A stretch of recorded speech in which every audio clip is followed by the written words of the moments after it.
יש לי מסר ברור לאותם מנהיגים שמכירים במדינה פלסטינית לאחר הטבח הנורא ב7 באוקטובר. אתם מעניקים פרס עצום לטרור. ויש לי מסר נוסף עבורכם. זה לא יהיה. לא תקום מדינה פלסטינית ממערב לירדן. במשך שנים אני מנעתי את הקמתה של מדינת טרור זו מול לחצים אדירים, גם מבית וגם מן החוץ.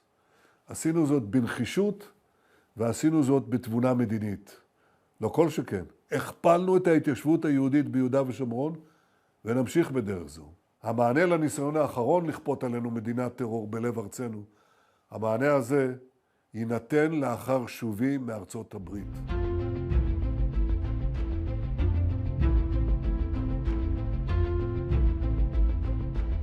אנחנו נצטרך להיאבק גם באו"ם וגם בכל הזירות האחרות מול התעמולה השקרית נגדנו והקריאות להקמת מדינה פלסטינית שתסכן את קיומנו ותהווה פרס אבסורדי לטרור.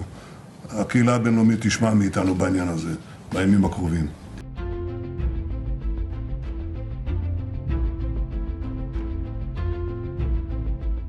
On the topic of countries recognizing a Palestinian state, now there have been media reports suggesting the British Prime Minister Keir Starmer is planning on announcing the UK's recognition of a Palestinian state today, a maneuver that Prime Minister Netanyahu has called absurd and simply a reward for terrorism.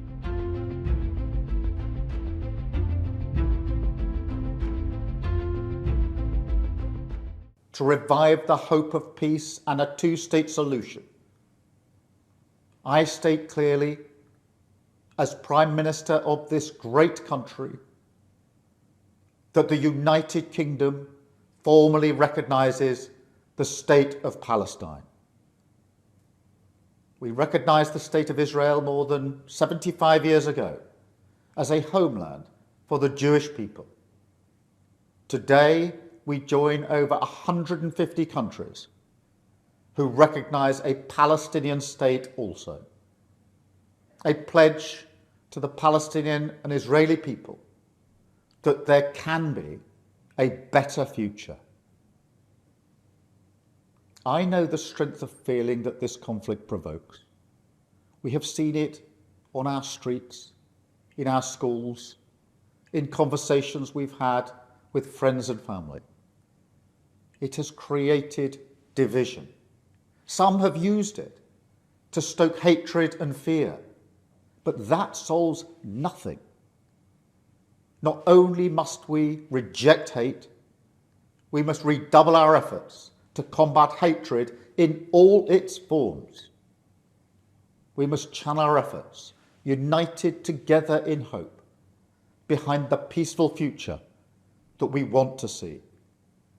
The release of the hostages, an end to the violence, an end to the suffering, and a shift back towards a two-state solution as the best hope for peace and security for all sides.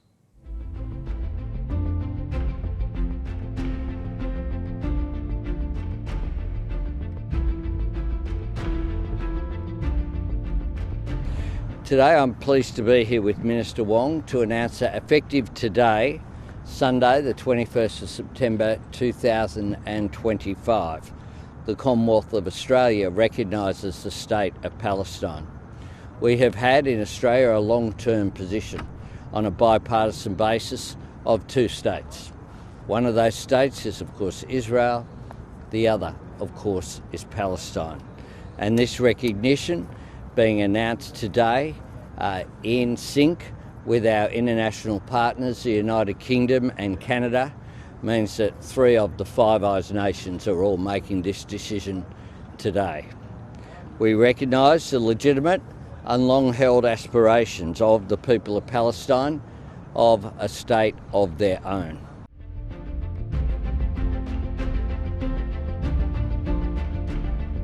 Hoje, dia 21 de setembro de 2025, o Estado português reconhece oficialmente o Estado da Palestina. A declaração de reconhecimento aqui proclamada resulta diretamente da deliberação do Conselho de Ministros do passado dia 18 de setembro, tomada no culminar de um procedimento de consultas em que se verificou a convergência do Sr. Presidente da República e de uma larguíssima maioria dos partidos com assento parlamentar. Precisamente porque Portugal preconiza a solução dos dois Estados como única via para uma paz justa e duradoura, que promova a coexistência e a convivência pacífica e profícua entre Israel e a Palestina, o governo português reafirma, nesta ocasião, o direito do Estado de Israel à existência e as suas efetivas necessidades de segurança, bem como a especial amizade dos povos português e israelita, condenando uma vez mais os atrozes ataques terroristas de 7 de outubro, o Hamas e todas as organizações, terroristas ou não, que neguem o direito de Israel à existência, exigindo-se a libertação imediata de todos os reféns, a entrega dos reféns mortos a Israel e insistindo-se na necessidade de combater todas as formas de antissemitismo.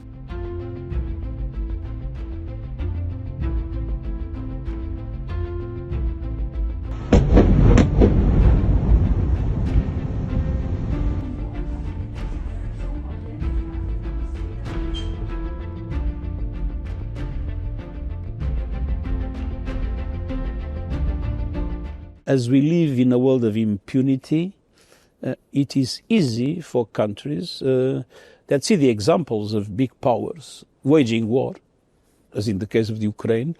There is a stimulus for mid-sized countries to try to solve their ambitions or their problems through war, instead of negotiation, instead of compromise. And this is becoming a pattern that needs to be strongly opposed by the international community, and we would need a much more united and effective Security Council to make it happen. That's why the reform of the Security Council is so important.